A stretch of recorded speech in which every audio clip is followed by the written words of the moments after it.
Yeah, I think we're going to get a really good player. We're fortunate that there is a number of good centers in this draft.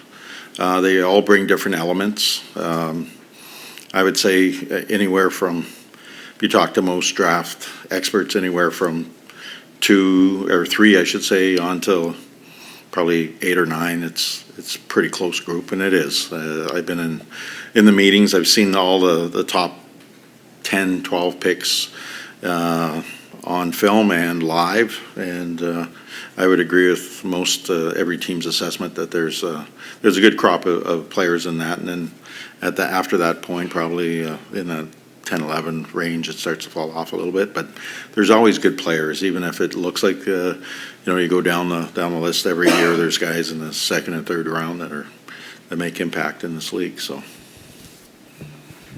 Barry, with Schaefer and Misa kind of projected to go 1 and 2, is it kind of fair to say it's anyone's guess what happens at 3 and 4 before you guys are on the clock? Yes, we've been trying to figure it out, trying to find out any information we can. Yeah, you're absolutely right. It's I wouldn't be surprised if a name that we have 3 ends up going later.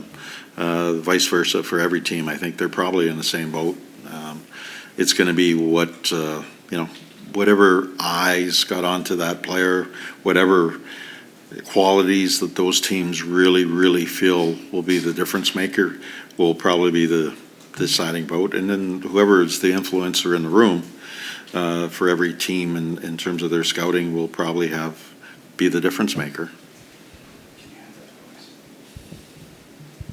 I want to ask about a specific player. Porter Martone, a really physically gifted player, great offensive player, but he doesn't play center. He plays wing. Yep.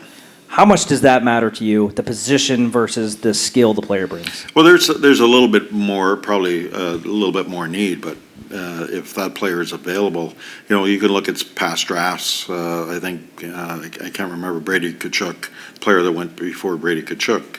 If you look at where it is now, they would probably want Brady Tkachuk based on where players go. So we're going to look at the best player, and if there's a big discrepancy, then position won't matter. But if there's very little, then we'll probably go a little more position. That's all.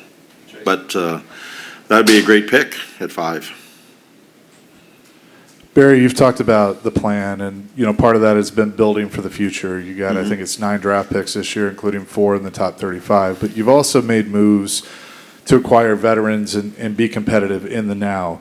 As you've gone through your process of evaluating how you do things, evaluating where the team is at, do you feel that you might need to pick a lane, a little bit more definitively of kind of looking ahead to the future or being more in the now, or do you feel like you're good to kind of continue how you are? Well, I think, to be quite honest with you, I want to see what this group can do. I mean, the plan all along was for we had a gap that the older players that we have to sort of carry the load, and in my I've said it many times, I'd like to start blending those younger players that are starting to say work their way out of the American Hockey League. Get some experience and have say 2 veterans and a young player and sort of spread our team out a little bit, and that hasn't changed.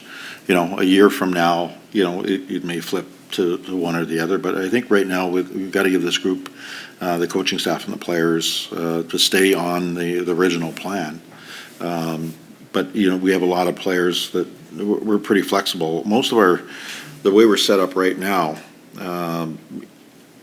all our call-ups will be players that are, can go up and down. They don't need waivers. You're going to see guys you're going to see a Kemmel. You're going to see a Reed Schaefer. You're going to see, like last year, we had LaRue and Svechkov. They came up a lot earlier than I expected and wanted to, quite frankly. But they're already there. And, even in the case of Svechkov and LaRue, they don't need waivers. They could still go down. So there's a lot of flexibility in our lineup, which I wanted, which is with full disclosure, that was the intent, that we would have the ability to do that this year. And then I have, I think 5 guys that are in their last year of their contract on forward, and a couple of guys on the back end that are either restricted or unrestricted. So we have lots of flexibility if guys pop. If our team gets back to where I think it can, then we can still supplement with using the older players. But our call-ups are going to get a lot of games this year. That's the way I feel. I think this group will be energized. The older players, as much as they like playing with veteran players a lot of times, they're going to need a lot of these young guys. They're going to need their legs. They're going to need their enthusiasm, because it's going to be a grind. This year, the schedule is more condensed. The schedule is, we're going over to Sweden. So there's going to be very few practice days. Travel's going to be tight, and we're going to have to be on our game, and we're going to use all our pieces. And sometimes that youthful energy can make the grind a little bit easier. So I'm hoping that's the case. Yep. Barry, I know the team put out something recently on Roman and his condition. I'm just curious how confident you are in what you've heard, and is that something you're having to plan toward that maybe you weren't aware of until fairly recently? Yeah, when we found that out last year with Roman, we jumped on that pretty quick. We got him out to a specialist. He's been working with it. He's had good success with the treatment to this point. I've been told by the doctors and my medical team that he's trended very well, and it should be ready to go, and is looking forward to not having to have the effects of it as much as he did maybe last year. And if he can get back to the level of Katie Ledecky, I mean, she's done pretty good having the same sort of situation. It doesn't mean that Roman can't have the success that we're used to Roman having. And in Roman's case, I think in some ways you're going to get a healthier Roman, not only physically because he's had some time off, but also mentally with getting this off his plate and the effects of it. So I'm hoping that Yost has a really good bounce back season for us, and get guys like Jeremy Lazan back for a season, and Stammer and Marchessault and Shea feeling that this is their team now. And part of it, I think that part of our team should be much better. And then obviously with the move, I made a move to bring in Luke Richardson to our staff. I just thought we need a new set of eyes. We got a lot of young defensemen coming in. Luke has got a lot of experience working with the defense. Our 5-on-5 game is to me, that's where we failed the most last year. And he's been on a lot of good teams. He's been an assistant coach for a long time. He's been a head coach a few times. So he's got some experience. Adding those extra eyes and that experience with just a different voice, I feel it's a real upgrade to our staff. It re-energizes us a little bit, because last year was tough in a lot of ways for everybody in the organization. So hopefully these few things will allow us to get back and get back the joy that we and success that we usually have. Barry, what's your appetite for potentially considering trades with some of your premium picks in this year's draft to help the team maybe right away versus waiting 3 to 4 years when the I'm all for it if the right situation comes. It seems that there's I'm trying to do that. Everybody's in this mode, I think, this week of trying to assess what they can get, what they can give up. As you get closer to the draft, it'll be a lot clearer. There's teams that have cap situation that they want to clear up because they might be in the win now mode and they want to make another big move. They may, there's things that I'm not even thinking of that may come our way.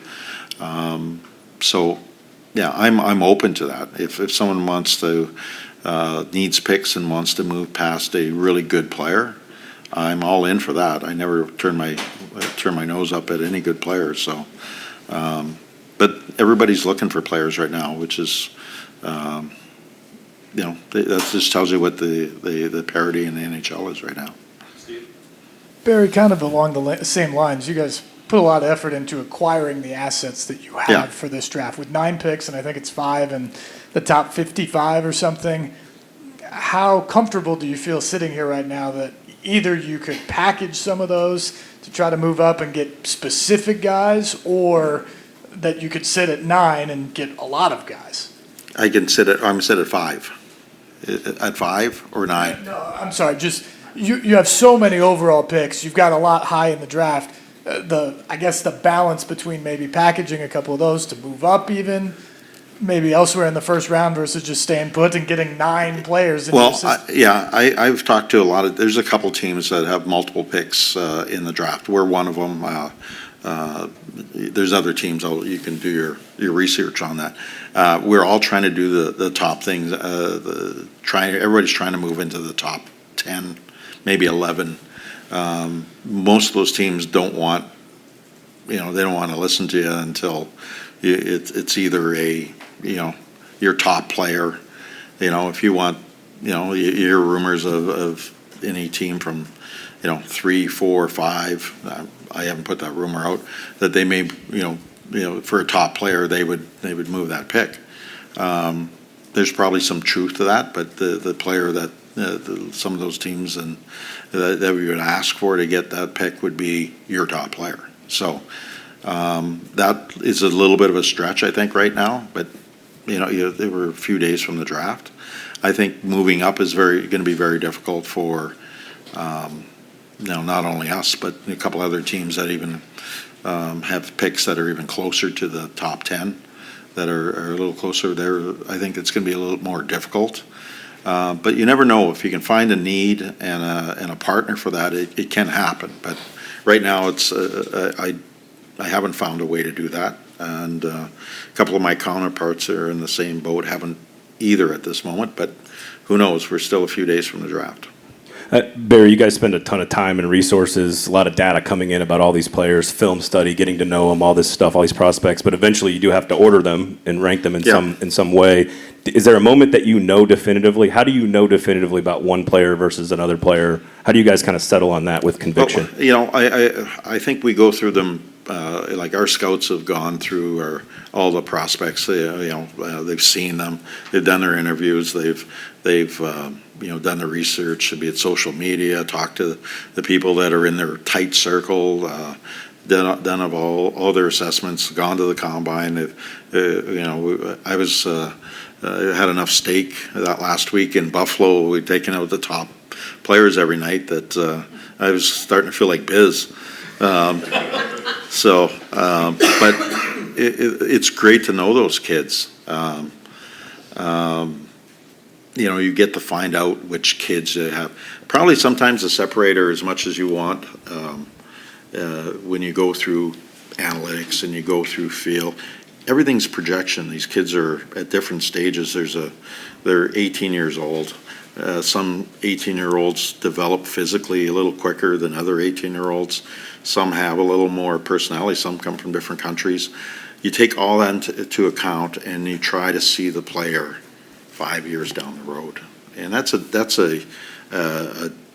not an easy thing to do, because there's everything from the natural growth of as young men growing into men and then growing into professional hockey players, and all the different sort of pressures that come with that, be it expectations, family, agents, teams, all the friends, social media, all those things affect players a little differently. So you're looking for a player that can handle hopefully all that and grow and become a really good player. And that's, as much as there's great success in the draft, there's a lot of failures in the draft. So these scouts have done a wonderful job, not only our team, but all the teams, that they put a lot of time, energy, and wisdom and experience into the pursuit of finding the next star in this league. So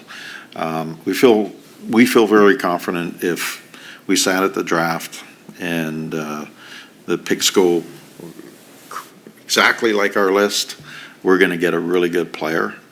If they don't go exactly like our list, we're going to get a really good player. So I feel pretty confident we're going to get someone that will be a really good Nashville Predator for a long time. Barry, can I double dip you here with a? Sure, go ahead. You're going to do it anyways. Possibly. One, I just wonder if you could talk a little bit about Hagen's. You know, obviously a lot of pluses, but maybe some concerns about size and didn't have a huge offensive year. And then the other one is on Marchessault. I know you mentioned earlier that he would be a guy that you're counting on to kind of take more, I guess, ownership, of the team next year. But there have been some rumors, speculation, about him and a possible trade. Are you very confident that he'll be back and that he wants to be back for next year? Okay, well, we'll start with the Marchessault. Actually, minutes ago, the reason I was a minute late here was I was actually speaking with his agent, and there's no truth to any of that. So, if Marshy is going to look for something, he's going to be calling his agent, and he's going to be calling me. So there's nothing to that. I just was checking in with him because people are going, what's happening? And there's nothing happening. I didn't know if anything was happening, so I just double checked with him that maybe I missed something. So I didn't miss anything. And Marshy, I think is, it was a difficult year for him. Everything from the family, being his, he had some death in the family, and it busted up training camp for him, and we got off to a bad start and all that. So he produced pretty well, even though a lot of people will say he didn't have a really top year for him. He still produced at a pretty high rate. So I know he's too competitive not to have a good year. And then in terms of James Hagens, that's what you're talking about. He's a player right in our wheelhouse, and in those numbers. So, I mean, he's a good example of a player who could go, probably as high as 2 or 3, and go later on in that. But he's a tremendous player, and we're trying to assess. Sometimes it's Marchessault's a good example. If you take his career and you say, he couldn't play because he wasn't 6'2", then you're making a big mistake. This guy's won a Stanley Cup and has been a playoff MVP. So sometimes the yardstick isn't and shouldn't be the deciding factor. Barry, as you look back through your defense last year, how much do you feel like that needs to be revamped, and how much that in your mind has to come internally versus maybe some external options this offseason? Yeah, I think probably the best way to describe it, I thought our 5-on-5 play, which is predicated on playing good team defense and breaking out and all that. I didn't think we did a great job of that last year consistently, and it showed on our numbers, 5-on-5. It didn't give Juice a chance some nights. The predictability wasn't there. Not having Roman at 100% and missing a big chunk of the season, and Lauzon got hurt early and tried to come back, and he got hurt again, and there's two big pieces, and then then the general manager traded a couple guys, and all of a sudden the defense got a little bit lean, and I thought for the most part the group at the end did a really good job. I mean, as much as we missed Roman and Yossi and Lauzon, you got to find out in a tough situation. You got to find out about Willsby. You got to find out a little bit more about a guy like Blankenberg, who was basically playing in Milwaukee, and he got to play. He's playing top 4 minutes for us in that situation. I think he did a hell of a job coming in like that. So, we made a trade for a guy like Justin Barron. I mean, I thought he grew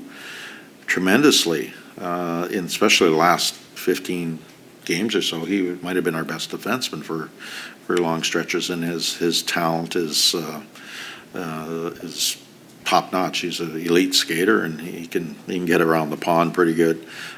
Shoots the puck really well. It's just getting his confidence and his consistency to the level where we feel we can we can do that. And we've done a really good job as an organization developing a lot of defensemen, so I feel good about that. So, we're in that little bit of transition in some of our areas, but at the same time, we still have some really good pieces. You can't tell me that with a guy like Saros and Yossi and Shea and Lazan and Marchessault and Stamkos and Forsberg and O'Reilly, that we don't have a fairly competitive team. So some adds and tweaks, with a guy like Bunting coming in late, having a full year, adding it might be a small, to some might be a little bit of a small move in terms of Holla, but Holla might be a really good piece for us. He's been here. He still skates very well, and he's played in a role where, in New Jersey, where they had him playing with a guy like Hughes, sort of complimenting him, and he played in the playoffs with a couple of young guys in Bratt and Mercer. So, Eric's got some really good things that he can add to our group, and he's worked with some young guys as well. So, all right, we're going to go to the final three on my waiting list here. Go to Corey. Barry, as you know, this team hasn't picked this high very much in its history. No, Seth Jones. Yeah, who just won the cup, by the way. Yeah, just won the cup. And congrats to Seth. That's great. I mean, you always want to see players that you drafted to have success, and So Jonesy was good. When you look at a possible trade for 5, would it have to be another draft pick to add a young core player? Or is there a possibility that there could be such a good current NHL player that you would be willing to give up that pick?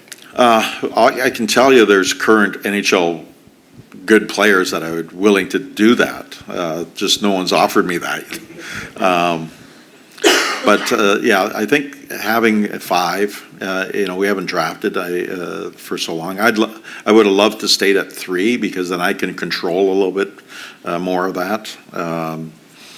But that's not the case. We're at 5, but we're like I say, we're going to get a good player that we'll be happy with.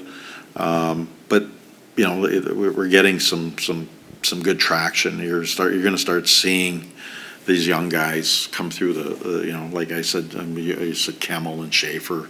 Guy Stiga's going to have a really good year. He played a lot with James Higgins.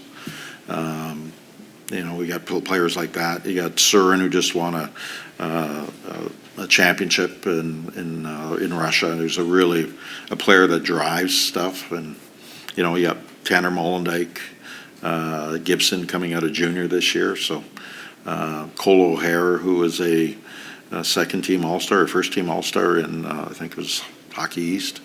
So we've got some really good people coming. So you're gonna start seeing them. Finish up with Teresa, then Alex. Barry, defensive depth in this draft, I can't talk, and combined with having those 2 later picks in the first round, does that maybe make it easier to target a forward with that 5th pick overall? Yeah, I think so. I think if you look at it, the most projections have really, out of say the top 11 picks, so you can go to different draft models of different people who are draft experts. There's really probably two defensemen in that first 11. I don't think anybody projected at 5 in their models. Doesn't mean that someone doesn't take a defenseman really, really high. But then there's a lot of forwards. So I think we're going to probably draft the likelihood of drafting a forward is a lot higher at 5. And then after that, we'll just see where the lists go regarding the defensemen. But at some point we're gonna be drafting some defensemen. I'd like to get a goaltender in the fold at some point. Not targeting any round or anything, but those are just future. I'm gonna say future needs. I think we're stocked up we're starting to get stocked up on the forward group. So. But we're going to take the best player, plain and simple. Bring us home, Alex. I want to go back to what you said earlier about you wanted to see where this roster goes before picking a lane. I think is what you said on the path. I just want to stay on the path, and then if it gives me some more clarity You know, if it gets back on the rails the way I think it will, then there won't be really any change in plan. It really, like I said, the plan has always been in you know, pen, and the path has been in pencil, and that's the truth, because it changes daily. You know, someone comes with me and gives me a top player for some picks or whatever, I could change the path a little bit, but the plan hasn't changed. So I mean, I guess that, and this kind of leads into the, you know, free agency next week. But you know, are you saying you kind of look at this team as a win now, compete now kind of team? Well, I think we're still got enough good players that if we go in the right direction, yes. Yeah, last year we didn't, and we weren't part of that, so it was a tough year.